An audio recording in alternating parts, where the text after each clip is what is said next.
It's the first of three here at Mercy Health Stadium between the Windy City Thunderbolts and your Lake Erie Crushers.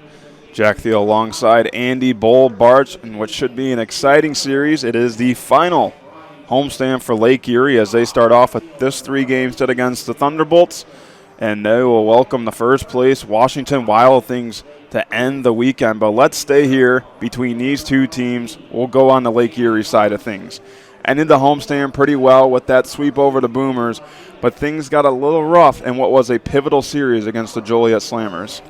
Yeah, you're exactly right, Jack. Ended up losing 2 out of 3 over the weekend in Joliet, and as we talked about a lot during that last homestand, Lake Erie's really not in a position where they can lose a series right now. Now, mathematically, they're still alive at 3.5 back with a dozen to play, but it's going to take a Herculean effort in order to get into the playoffs at this point. To give our viewers and audio listeners more of context on that, the Boomers are coming off a sweep, and the Evansville Otters were able to take 2 of 3 off the Washington Wild Things, and that's why things are getting a little tense for Lake Erie, and they still have 6 on the road to end the season. Now for Windy City, this is a team that has had their struggles this year, but one guy who has not struggled is their starting pitcher tonight, in Kenny Matthews.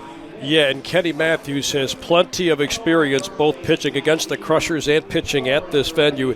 He's been around for quite a while. 7th-round pick by the Indians a few years back and actually got out to a great start in his career pitching in the Arizona League. Had his finest year with the Mahoning Valley Scrappers just a couple years into his professional career. Also pitched not too far from here, right down the road over in Lake County with the Captains, where he put together a real nice season. And he's one of these lefties that works very quickly, throws a lot of strikes, and he is on an absolute tear here in the month of August. He's 3-0 with a .60 ERA. One of the things you notice, Jack, in looking at his game-by-game numbers is that, of late anyways, he hasn't been able to give Windy City a great deal of length, but he's been outstanding, as those numbers would indicate. This is his 3rd start against the Crushers this season. Faced them on June 15th, the 9-3 win. He went 5 innings, allowed 3 runs, 2 earned on 8 hits, and he struck out 6. And then 1 month later, he faced Lake Erie, picking up the win again in a game that T-Bolts came out on top 5-3, gave them 5 2/3, allowing 2 runs on 8 hits, and he struck out 5. So he's looking for win number 3 against the Crushers this season. This is game number 7 between the two teams. They've had 2 previous series. Both were at Azinga Field in Crestwood, Illinois. Lake Erie did win both of those series. But, Bull, this is a series where you have to say Lake Erie must sweep the Thunderbolts. Yeah, and I think you're spot on. This is very similar to the situation they were in when Florence was here. Anything less than a sweep is really going to cut into your chances at making the playoffs. And the chances aren't great as is, but if you're going to get there, this is a team that you really have to jump on.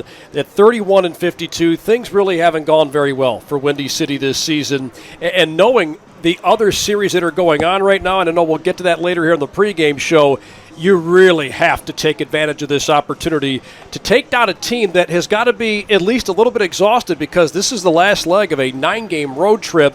And we talked about that record.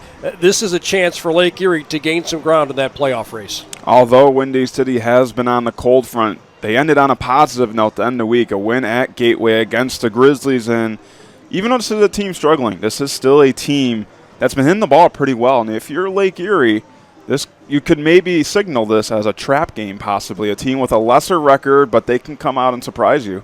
Well, and in their last series against Gateway, they had 35 hits. They hit .304 in that series and scored 16 times. Get this, 14 extra base hits, and they hit 8 bombs in that series. Now, you could certainly take that with at least some sort of grain of salt, because it is in Gateway, where home runs are a little easier to come by.